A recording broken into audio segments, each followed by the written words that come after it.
आज के इस वीडियो में मैं आपको ये बताने वाली हूँ कि अगर किसी के कान में कोई इन्फेक्शन हो जाता है तो उसकी वजह से उनके मुंह में बहुत सारे परिवर्तन जो है वो दिखाई देते हैं और वो इस चक्कर में अपने कान के डॉक्टर को ना दिखा करके दांत के डॉक्टर, जिनको कि हम लोग डेंटिस्ट बोलते हैं, उनके पास जा करके वो कई सारे टाइप के एक्सरेज और ट्रीटमेंट जो है वो लेते रहते हैं। तो इसीलिए ये वीडियो बहुत ज़्यादा इन्फॉर्मेटिव रहेगा आप लोगों के लिए। वीडियो को अंत तक जरूर देखिएगा।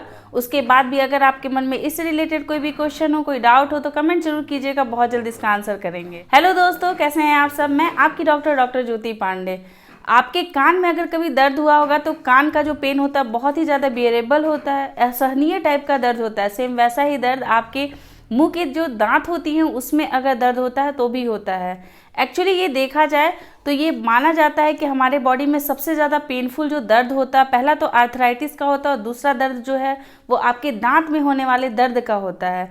तो इस वजह से अगर कान में कोई इन्फेक्शन होते हैं तो आपके ओरल कैविटी में पाए जाने वाले सबसे पहला जो सिम्टम्स होता है वो यही होता है कि जब भी आप खाना खाते हैं तो आपका ऊपर का दांत और नीचे का दांत जब आपस में टकराता है तो बहुत ही असहनीय टाइप का दर्द होता है। और ये दर्द ऐसा लगता है कि आपके कान में प्रॉब्लम नहीं है बल्कि आपके दांतों में इन्फेक्शन होना स्टार्ट हो गया है। इसके अलावा जो है वो बहुत सारे सिम्टम्स दिखाई देते हैं, जैसे कि आपके जबड़े जो हैं वहाँ पे स्वेलिंग दिखाई दे सकती है, जस्ट कान के नीचे और जबड़े के बगल में भी जो इन्फेक्शन है वहाँ दिखाई दे सकता है। वहाँ पे स्वेलिंग के साथ साथ हार्डनेस भी हो सकती है। आपके जो दांत होते हैं वहाँ के मसूड़ों में भी इन्फेक्शन हो सकता है, वहाँ से भी पस निकल सकते हैं या फिर ब्लीडिंग हो सकती है। लेकिन सबसे कॉमन सा प्रॉब्लम यही होता है कि जब आप ऊपरी जबड़े और नीचे जबड़े को बैठाते हैं या फिर खाना को जब चबाते हैं तो खाना खाने में बहुत ज़्यादा दिक्कत होती है। आपको सिर्फ जो है वो सॉफ्ट चीज़ जो है वही आप खाना खाने पाते हैं। इसके अलावा आपके गले में भी प्रॉब्लम होने लगती है और ऐसा फील होता है जैसे कि लास्ट का जो दांत है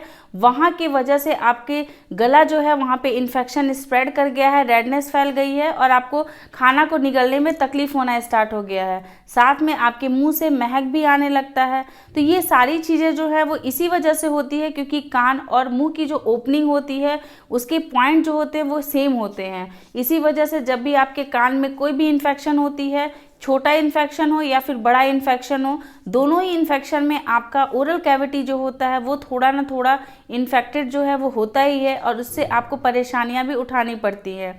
हमारे जो कान के जो स्पेशलिस्ट डॉक्टर होते हैं उनको ENT बोलते हैं, मतलब ear nose and throat region के वो स्पेशलिस्ट डॉक्टर होते हैं। तो अगर कान में कोई प्रॉब्लम होती है तो बेटर यही होता है कि आप ENT के पास जाकर के ट्रीटमेंट लें। अगर आप डेंटिस्ट के पास जाते हैं तो वो आपको ऐसी मेडिसिन चलाएंगे जिससे कि आपके कान के इन्फेक्शन और आपके ओरल कैविटी में होने वाले इन्फेक्शन, दोनों जो मिक्स्ड इन्फेक्शन है वो इन्फेक्शन जो है वो सही हो सके। लेकिन बेटर यही रहता है कि अगर कान में इन्फेक्शन है तो ENT के पास दिखाएं और अगर आपके ओरल कैविटी से रिलेटेड कोई भी प्रॉब्लम है तो आप अपने डेंटिस्ट के पास दिखाएं। जब भी कभी आप इस तरीके के सिम्टम्स लेकर के अपने डेंटिस्ट के पास जाते हैं तो सबसे पहले डेंटिस्ट आपकी OPG करवाते हैं, मतलब बड़ा सा एक्सरे होता है वो करवाते हैं, जिससे ये पता चलता है कि कौन से दांतों में प्रॉब्लम हो रही है, जबड़े में क्या इन्फेक्शन हुआ है।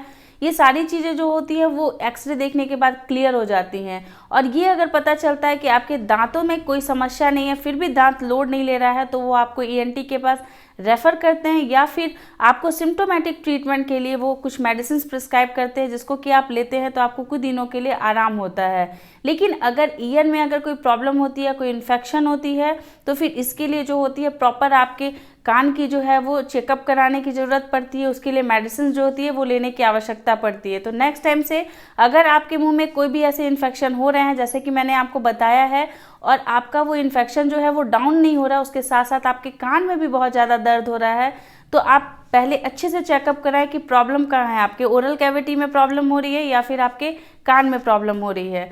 तो इसीलिए अगर ये वीडियो अच्छा लगा होगा तो लाइक ज़रूर कीजिएगा और ऐसे लोगों के साथ शेयर ज़रूर कीजिएगा जिनको इस टाइप की प्रॉब्लम जो है वो हमेशा होती रहती है, तो थोड़ी अवेयरनेस बढ़े और वो एक अच्छे सही डॉक्टर के पास जा कर के अपना ट्रीटमेंट करा सके।